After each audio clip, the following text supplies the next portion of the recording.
When you get so much publicity, you gotta get blasé about it. Let's face it, Jake, you're practically a movie star.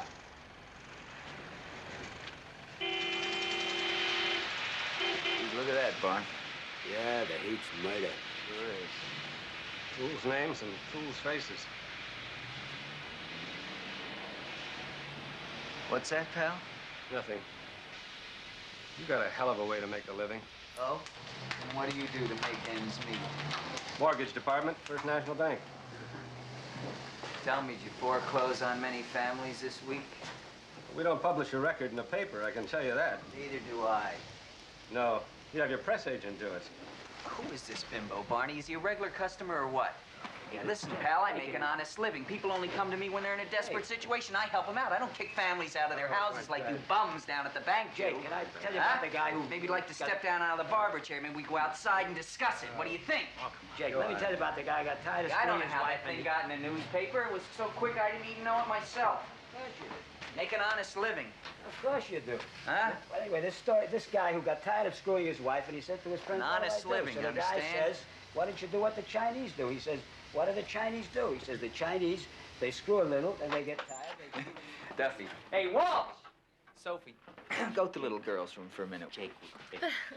But Mr. Giddies. Sophie. Yes, Mr. Giddies. Jake. Duffy, listen to me, man. I want to tell you a story. So there's this guy, Walsh, you understand? He's tired of screwing his wife. Jake, so wait a second, Duffy. You're always in such a hurry. So his friend says to him, hey, why don't you do it like the Chinese do? So he says, well, how do the Chinese do it? The guy says, well, the Chinese, first they screw a little bit, then they stop. They go and read a little Confucius, come back, screw a little bit more, then they stop again, go back and they screw a little bit more. Walsh, just listen to me for a second. You love this. Now, then they go back and they screw a little bit more, and then they go out and they contemplate the moon or something like that. Makes it more exciting. So now, the guy goes home and he starts screwing his own wife, see?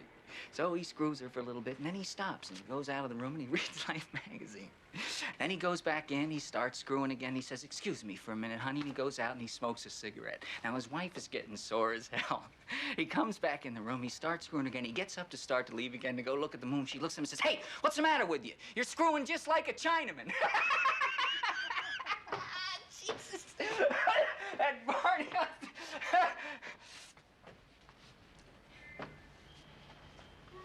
Mr. Giddies, Yes.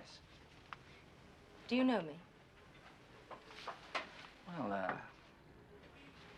think I would have remembered. Have we ever met? Well, no. Never? Never.